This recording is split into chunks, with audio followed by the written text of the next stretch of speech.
Զրուցում ենք միջազգայնագետ Մեննուա Սողոմոնյանի հետ։ Պարոն Սողոմոնյան, Հայաստանի պաշտպանական բյուջեն 26 թվականին կկրճատվի 264 միլիոն դոլարով, դրան զուգահեռ նաև կրճատվելու է գիտության ոլորտի ծախսերը մոտ 20%-ով, համարյա 71 միլիոն դոլարով։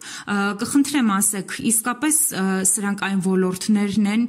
որոնցում էլ ներդրումների կարիք չկան եւ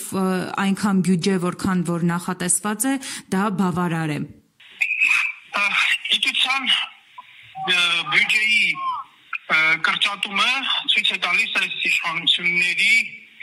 քաղաքական ուղեգիծը սպասարկու պետությանը։ Այն պետությունը, որը որ գիտությանը ֆինանսավորում չի հատկացնում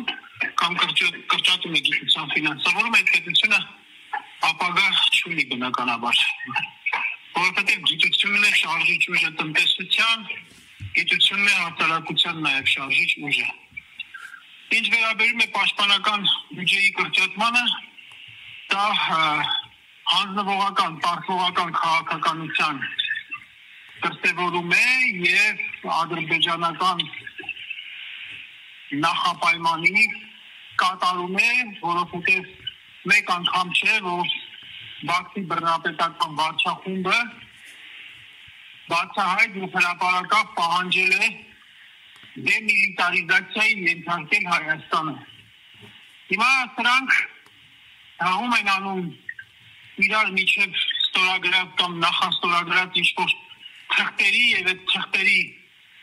թղթերը վկայակոչելով ասում են, որ այլևս պատերազմ չկա, այլևս ոչ մի վտանգ չկա եւ ցանկանում են դրանով պարզապես նաեւ ժողովրդին թմբիդի մեջ պահել, երբեք ու երբեք թուղթը երաշխիք չի եղել խաղաղության։ Ես պետք է նաեւ հավելեմ, որ նախորդ տարվա համեմատ Ադրբեջանը իր ռազմական բյուջեն ավելացրել է, նախորդ տարվա համեմատ ավելացել է երկնիշ թվով տոկոսային աճ կա Ադրբեջանի բյուջեի, ռազմական բյուջեի մեջ։ Ընդհանուր բյուջեն նույնն է մնացել Ադրբեջանի, բայց այդ ընդհանուր բյուջեի մեջ ռազմական բյուջեն ավելացել է։ Պարոն Սողոմոնյան, այսինքն ստացվում է, որ Ադրբեջանը պատրաստվում է պատերազմի, մեր իշխանություններն էլ ասում են, որ պատրաստվում են խաղաղության, բայց իրականում պատրաստվում ենք նոր պարտության։ Այո, Ադրբեջանը պատրաստվում է պատերազմի, իսկ Փաշինյանը պատրաստվում է կապիտուլյացիայի։ Ոչ թե խաղաղության, այլ կապիտուլյացիայի։ Տարբերությունը կարծում եմ, որ ակնհայտ է եւ իրենց գովերքած խաղաղության գործընթացն էլ, երբ որ նայում ենք, երկու կողմը տարբեր ընկալումներ ունեն խաղաղության մասին, այդ մասին հենց ինքը Փաշինյանը խոստովանել է։ Շանհայի տնտեսական համագործակցության ժամանակ, երբ որ Ալիևը հայտարարեց, որ Զանգեզուրի միջանցքը միջին միջանցքի մաս կարող է դառնալ, նա ուրեմն ասաց, որ Փաշինյանն ասաց, որ Ալիևի բառապաշարը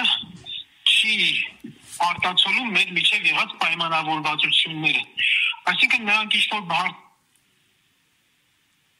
բայց այդ պայմանավորվածությունները ամեն մեկը տարբեր ձևով են ընկալում եւ հասկանում, ու այդպես տարբեր ձևով ընկալումներով է ռազմական բյուջեի կրճատում Հայաստանը եւ հայտարարում է խաղաղության մասին։ Դա պարզապես ցույց է տալիս, որ